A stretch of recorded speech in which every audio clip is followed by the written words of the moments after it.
Buenos días, bienvenidos a este tiempo devocional, tu palabra para encontrar el camino. Hoy es 11 de julio del 2022 y para continuar con la lectura diaria de la Biblia, vamos a leer hoy segundo libro de Reyes, capítulo 20, versículos 20 al 21 y segundo libro de Reyes, capítulo 21 del 1 al 16. Segundo de Reyes 20, 20 al 21 y segundo de Reyes 21 del 1 al 16.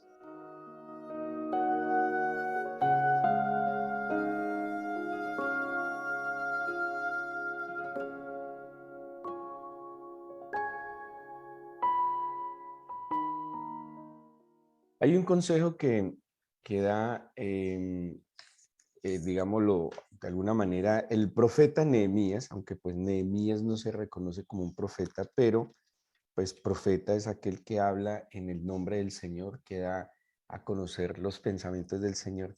Y Nehemías en el capítulo 8, versículo 8, dice: leían en el libro de la ley de Dios claramente y ponían el sentido de modo que entendiesen la lectura. De nuevo, Nehemías 8:8.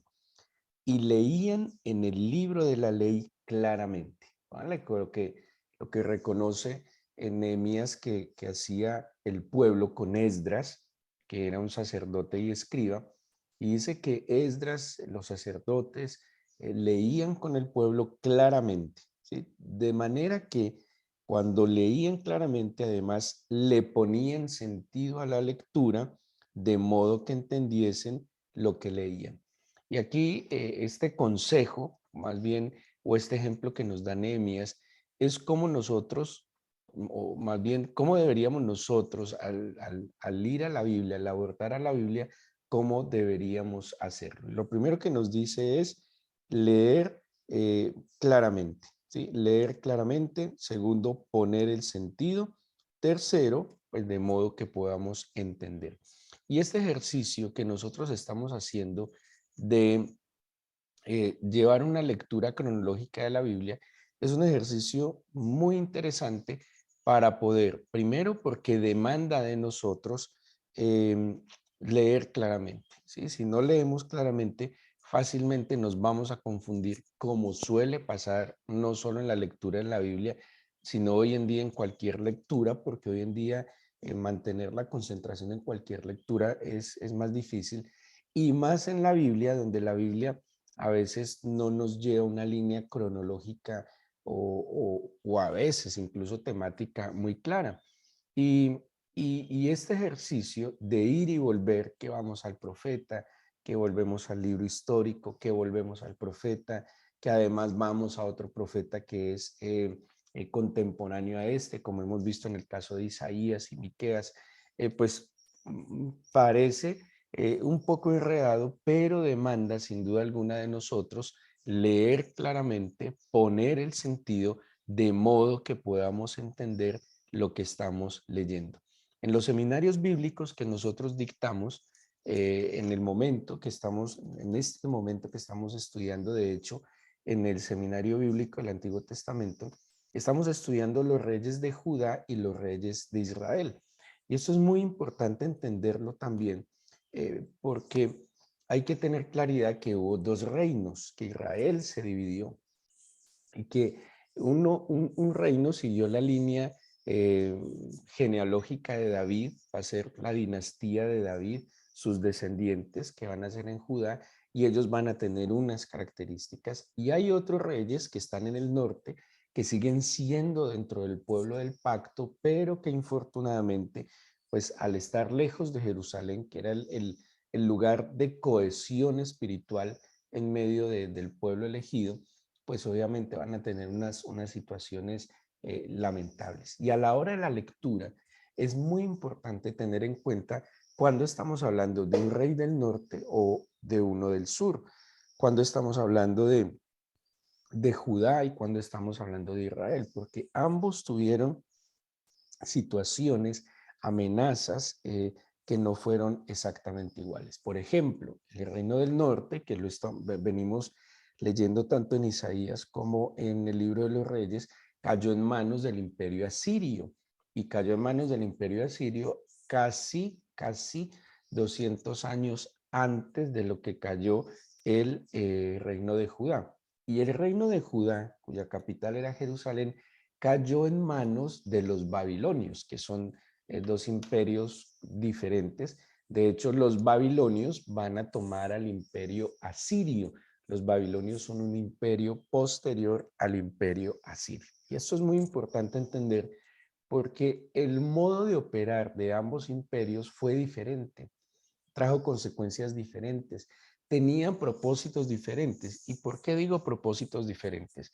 Porque nada de lo que pase debajo de los cielos se escapa a la soberana voluntad del Señor, ¿sí?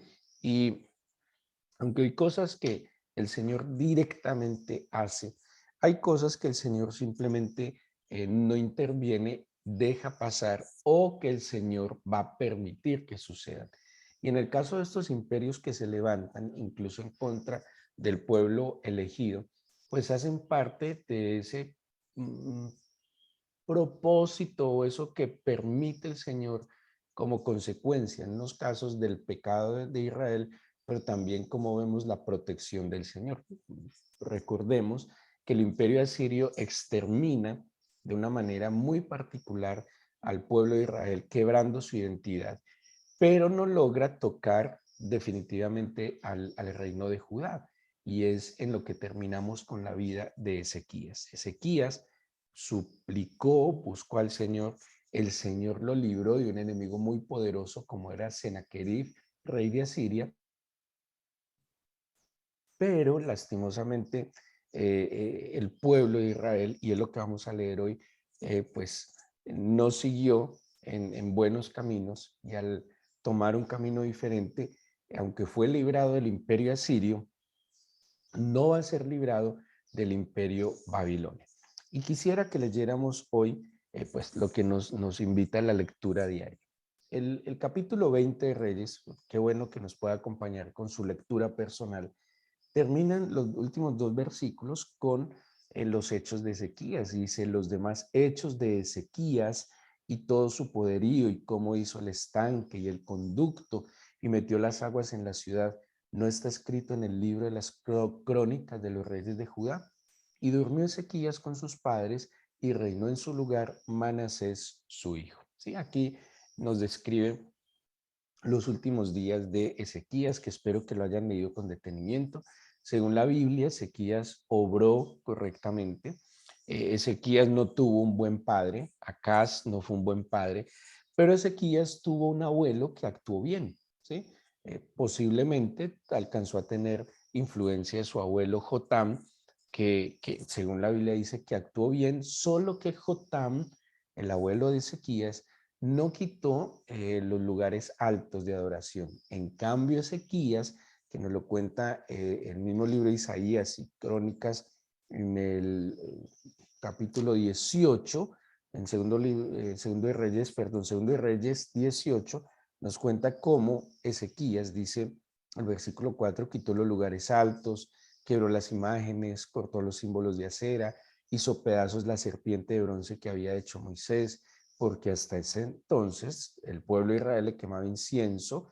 En el Señor Dios de Israel, habla de Ezequías, puso su esperanza, incluso lo pone como un referente y dice, ni después ni antes de Ezequías hubo otro como él entre todos los reyes de Judá, porque siguió al Señor y no se apartó de él, sino que guardó los mandamientos que el Señor prescribió a Moisés. Y el Señor estaba con él y a donde quiera que salía prosperaba. ¿Sí? Entonces, aquí está hablando Ezequías. Vuelvo y les digo, su papá Acaz no fue muy bueno, su abuelo Jotam fue bueno y Ezequías se comportó de manera correcta delante del Señor. ¿Sí? Y incluso, no sé si recuerdan en su lectura, que el Señor a través de Isaías le dice que ya, que organice la casa, porque se va para la presencia del Señor. Ezequías lloró, le suplicó que no se lo llevara todavía, que le diera una chancecita, y el Señor le dio 15 años más. Prestan atención a este detalle. El Señor le concedió 15 años más a Ezequías, ¿sí? Y vamos a ver que pudo haber pasado en esos 15 años. El capítulo 21, que nos corresponde leer hoy, habla del hijo de Ezequías, Manasés. Dice el versículo 1 del capítulo 21, Manasés tenía 12 años cuando comenzó a reinar y reinó en Jerusalén 55 años. El nombre de su madre fue Hepsiba. No sé si han notado en la lectura de las crónicas y los reyes que a veces mencionan a las mamás, ¿sí? A veces mencionan a las mamás. Estos detalles no son menores en la Biblia. En un escrito, y no lo podemos negar, que tiende a no resaltar el valor de la mujer, ojo, en los escritos humanos, pero en la mano del Señor siempre ha estado presente, pues llama la atención que en algunos reyes coloquen el nombre de la mamá, ¿sí? Todo esto tiene una intención que nos quiere enseñar también la escritura. Pero centrémonos en Manasés. 12 años, reinó 55 años, pero pónganle cuidado al versículo 2. E hizo lo malo ante los ojos del Señor según las abominaciones de las naciones que el Señor había echado de delante de los hijos de Israel, porque volvió a edificar los lugares altos que Ezequías su padre había derribado y levantó altares a Baal e hizo una imagen de acera como había hecho Acab, rey de Israel, y adoró a todo el ejército de los cielos y rindió culto a aquellas cosas. Asimismo, edificó altares en la casa del Señor, de la cual el Señor había dicho, yo pondré mi nombre en Jerusalén, y edificó altares para todo el ejército de los cielos en los dos atrios de la casa del Señor.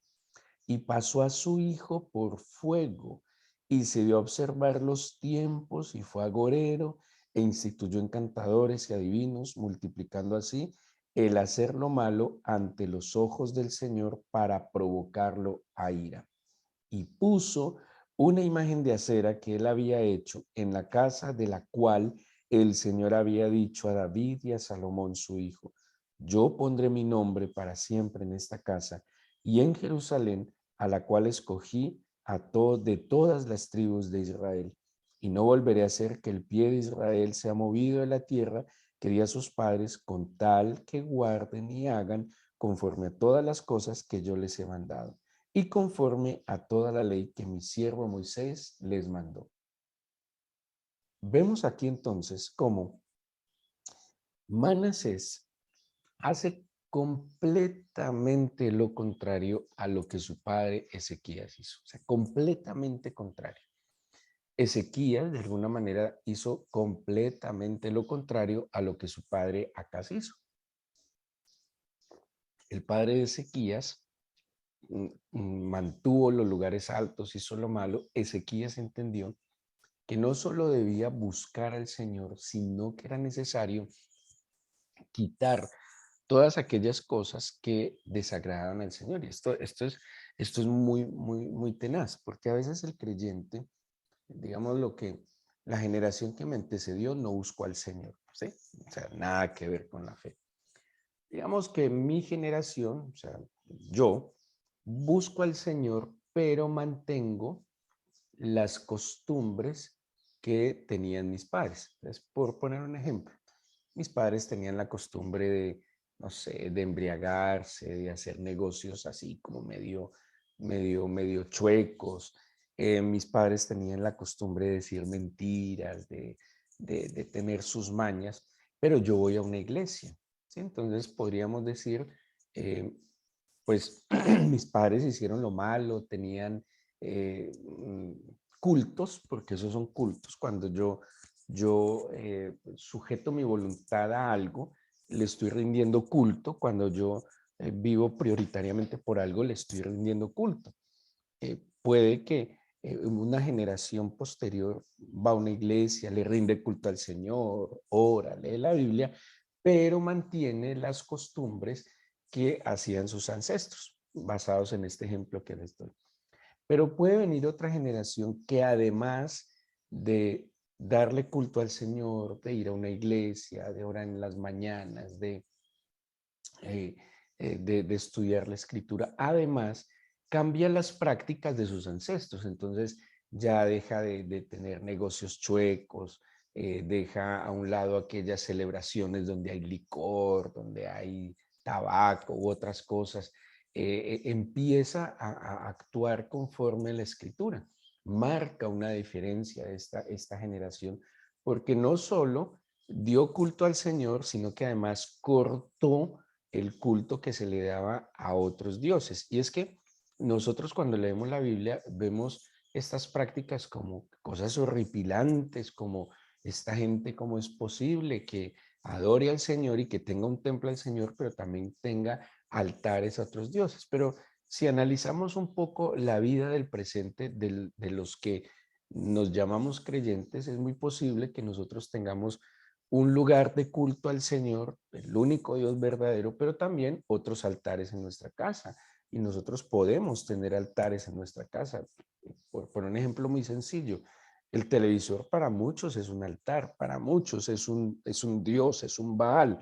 Está más importante que el Señor en muchas cosas. ¿Cuántos le hacen devocional al televisor? ¿Cuántos le hacen vigilia a una serie de televisión y es su obsesión casi? Y, y vuelvo y digo, y juzgar hacia el pasado y decir, ¿cómo es posible viendo las maravillas del Señor que aquel pueblo, aquel rey tenga altares al Señor Dios Todopoderoso, pero también a dioses falsos y paganos? Pero vuelvo y les digo, en la práctica, eso tal vez puede ser más común en medio de nosotros de lo que pensemos. ¿Y quiénes marcaron la diferencia? Aquellos que le daban culto al Señor, pero fielmente, radicalmente, determinadamente, ¿sí? Y luchaban porque se mantuviera culto al único Dios verdadero, ¿sí? Y Ezequías logró hacer eso. Ezequías cortó, o sea, no solo estableció el culto al Señor, sino que cortó cualquier otra manifestación de culto falso, de idolatría a otros dioses. Y eso marcó la diferencia en Ezequías, sin duda alguna. Y, y hace que, como leímos ahora, que dijera que como Ezequías no hubo otro, ¿sí? Se va a volver una referencia en la historia Ezequías. Hay algo muy particular y es que creo yo, podría equivocarme sin duda alguna, que eh, la única construcción que existe en Israel completa que haya hecho alguien del pasado es lo que hizo Ezequías. Por ejemplo, no existe el templo de Salomón, no existe el palacio ni la casa real de David, no existe. No existe nada de lo que hayan hecho los grandes hombres del Antiguo Testamento, no existe. La única obra físicamente, o sea, la única construcción que existe fue el túnel de Ezequías que acabamos de leer en el versículo 20, que dice el estanque y el conducto y metió las aguas en la ciudad. Es increíble. O sea, el Señor nos dejó como un monumento a la obra de Ezequías. A mí me llama mucho la atención eso, porque no existe, vuelvo y digo, ni el templo de Salomón, no existe nada, ni lo que hizo David, nada, solo existen ruinas completas. Pero este túnel que hizo Ezequías existe y está intacto y está tal cual lo construyó Ezequías. Estamos hablando de casi 3000 años atrás, casi son como 2800 años atrás. Es muchísimo tiempo y existe. De alguna manera el Señor le guardó el nombre de Ezequías porque Ezequías fue un hombre muy radical. Pero ¿qué pasó con Manasés? Porque dice que Manasés, el hijo de Ezequías, actuó muy mal. Y aquí acabamos de leer todo lo que hizo. Incluso Ezequías hizo algo que en la palabra, en la escritura, bueno, y a través de la historia es terrible, y es sacrificar a sus hijos. Bueno, hoy en día también muchos padres cristianos sacrifican a sus hijos. Muchos padres cristianos también pasan por el fuego a sus hijos. Los mismos papás se encargan de llevar a la perdición a sus hijos. Y no voy a entrar en detalles, pero es real. Aunque tienen culto al Señor, tienen culto a otros dioses e incluso pasan a sus hijos por el fuego, los ofrecen a dioses falsos. Y eso llegó a ser Manasés. ¿Pero qué pasó? ¿Por qué Manasés, si vio el ejemplo de su papá, o qué pasó, o qué ejemplo vio del papá? Y la Biblia misma nos va a dar respuesta. ¿Cuántos años tenía Manasés cuando comenzó a reinar? 12. O sea que Manasés vivió en ese último periodo de sequías en que el Señor había determinado que fuera a su presencia. ¿Se acuerdan que a través de Isaías el Señor le dijo a Ezequías: organiza tu casa porque te vas a reunir con tus padres? Algo así, pon en orden tu casa que te vas para el cielo. Ezequías le pidió al Señor que le concediera unos días más y el Señor le concedió 15 años. En ese último periodo de vida de Ezequías nació Manasés. ¿Por qué? Porque si Manasés comenzó a reinar a los 12 años, apenas muere su papá, quiere decir que Manasés más o menos tuvo que haber vivido en esos, o nació en los últimos 13 años de vida de Ezequías. Y Ezequías sí cometió un error. Puede que no intencionalmente, puede que no, eh, ¿cómo le diría? Alevosamente, como yo lo planeo, yo decido torcérmela al Señor, pero al fin y al cabo un error.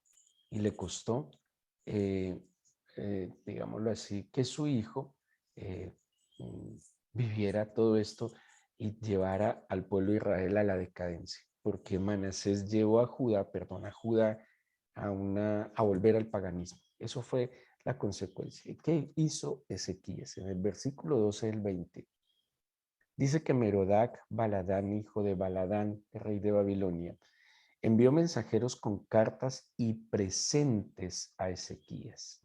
Aquí, qué pesar, porque había oído que Ezequías había caído enfermo. Ojo que en la época de Ezequías el imperio que estaba eran los asirios, pero los babilonios estaban entrando en escena. Bueno, ya habían entrado en escena hacía mucho tiempo, pero en la época de Ezequías empiezan a tomar poder, ¿sí? Empieza a crecer, a crecer, a crecer.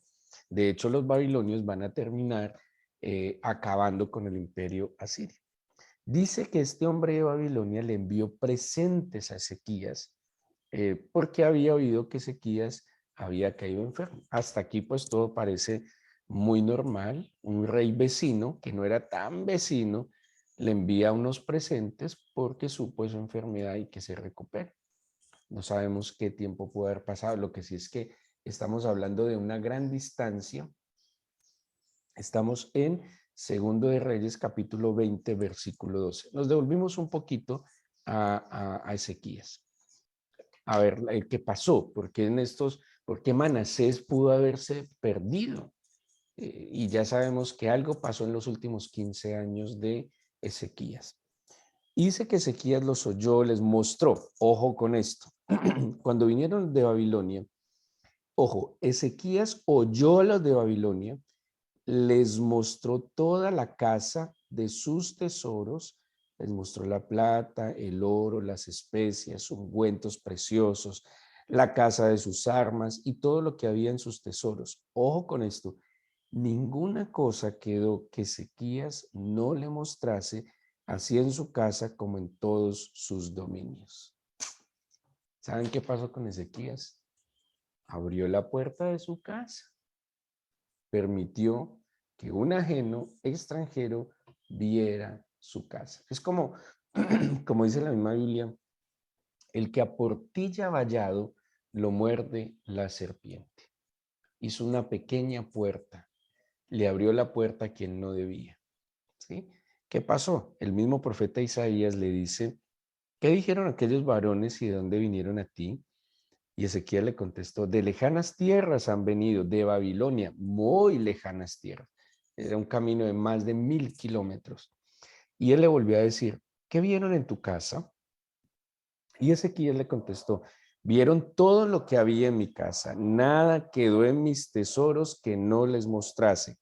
Entonces Isaías dijo a Ezequías: oye palabra del Señor. He aquí que vienen días en que todo lo que está en tu casa y todo lo que tus padres han atesorado hasta hoy será llevado a Babilonia sin quedar nada, dijo el Señor. Y de tus hijos que saldrán de ti, que habrás engendrado, tomarán y serán eunucos en el palacio del rey de Babilonia. Entonces Ezequías dijo a Isaías: la palabra del Señor que has hablado es buena. Después dijo: habrá al menos paz y seguridad en mis días. ¿Qué le pasó a Ezequías? Como que después de viejo se volvió egoísta, perdió de vista algo.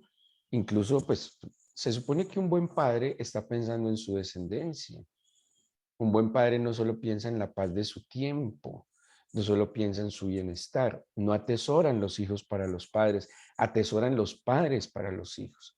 Aquí parece que a Ezequiel le importaba un comino lo que le pasara a sus hijos, y tan egoísta que dice: ay, qué alivio, menos mal en mis días habrá paz. Le está diciendo: sus hijos serán esclavos en Babilonia, serán tratados como esclavos en Babilonia. Y dice: ay, bueno, menos mal en mis días no. Antes Manasés podía reaccionar de manera diferente. ¿Qué concluimos con esto para que oremos? Uno, yo no puedo abrirle mi casa a todo el mundo. Es que mi casa es un templo sagrado. Es un templo donde yo invito a que el Señor sea el rey de mi casa. Mi casa debe ser protegida y guardada. Yo no puedo abrirle la casa a todo el mundo. No todo el mundo puede estar cerca a mi casa, porque ahí está mi familia, que debe ser el tesoro más valioso. Miren qué hizo Ezequías. Ezequías les mostró el tesoro, dice así, toda la casa de sus tesoros. Y dice que cuando Isaías le pregunta: vieron todo lo que había en mi casa, nada quedó en mis tesoros que no les mostrase. Cuando yo abro demasiado la puerta de mi casa, estoy poniendo en juego el bienestar y la seguridad de mi familia. Si yo debo ser celoso, tiene que haber un celo en mi vida para guardar a los míos. Y Ezequías abrió demasiado la puerta de su casa a quien no debía, pues nada más y nada menos que al enemigo. ¿Quién entra en mi casa? ¿A quién le abrí las puertas de mi casa? ¿A quién le mostré los tesoros más preciosos de mi casa? ¿En quién confío? ¿A quién le abro mi corazón? ¿Con quién intimo? ¿Quién me aconseja? ¿Quién es el que me habla al oído? ¿A quién le permito que me hable al oído?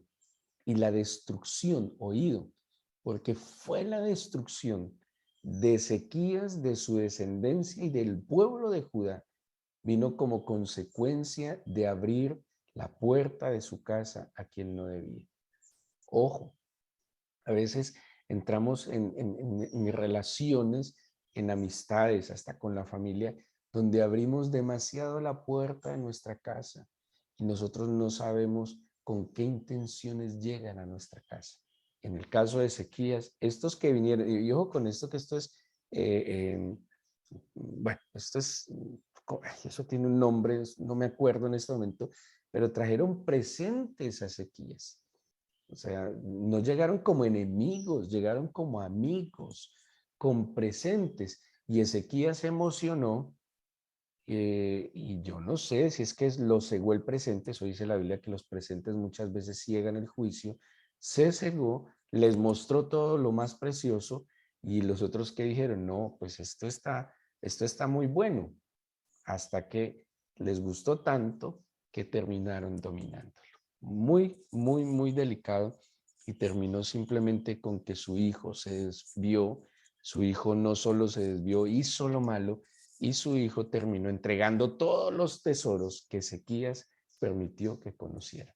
No hubo celo, no hubo sensatez, perdió el juicio de alguna manera. Ezequías lo encegueció el presente y le abrió las puertas de su casa al enemigo. Vamos a orar, vamos a entregarle al Señor este día en oración.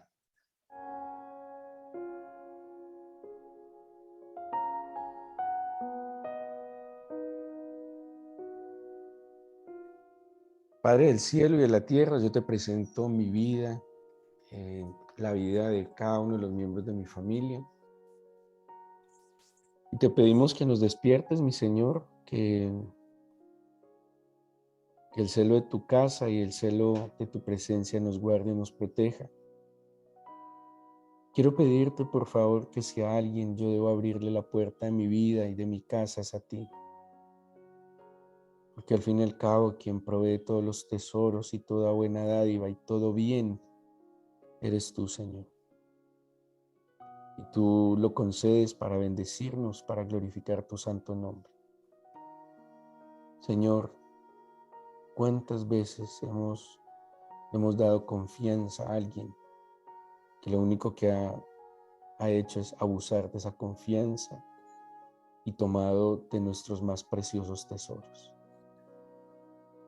Y muchas cosas tristes que hemos vivido ha sido por abrir esa puerta a quien no debíamos, por abrirla demasiado, por intimar con quien no debíamos, por confiar en quien no debíamos. Hemos puesto en juego nuestra vida, nuestro matrimonio, nuestros hijos, la seguridad de nuestro hogar. Perdóname porque a quien debí dejar entrar absolutamente a mi hogar y entregarle mis tesoros es a ti, porque tú nunca llegarías a quitar, a matar o a destruir, porque por el contrario viniste a dar vida abundante, vida con sentido, con propósito. Yo te pido, Señor, que guardes mi corazón, digámoslo así, que me des el celo de la santidad, que despiertes mis sentidos a tu voz, y que yo pueda discernir, oh Dios mío, que nunca el presente me ciegue, que ni una amistad que me convenga aparentemente, yo le abra las puertas de mi casa, que el único que pueda tomar ese lugar íntimo en mi hogar seas tú. Yo te pido hoy tu bendición sobre cada uno de tus hijos. Ampáranos, guárdanos de todo mal y peligro. Tomamos, Señor, en gratitud y bendecimos los alimentos que pones delante de nosotros. Te pedimos, por favor, que nos libres del maligno y que no nos dejes caer en ninguna tentación. Por tu palabra te agradecemos y te bendecimos. En el nombre de Jesús. Amén.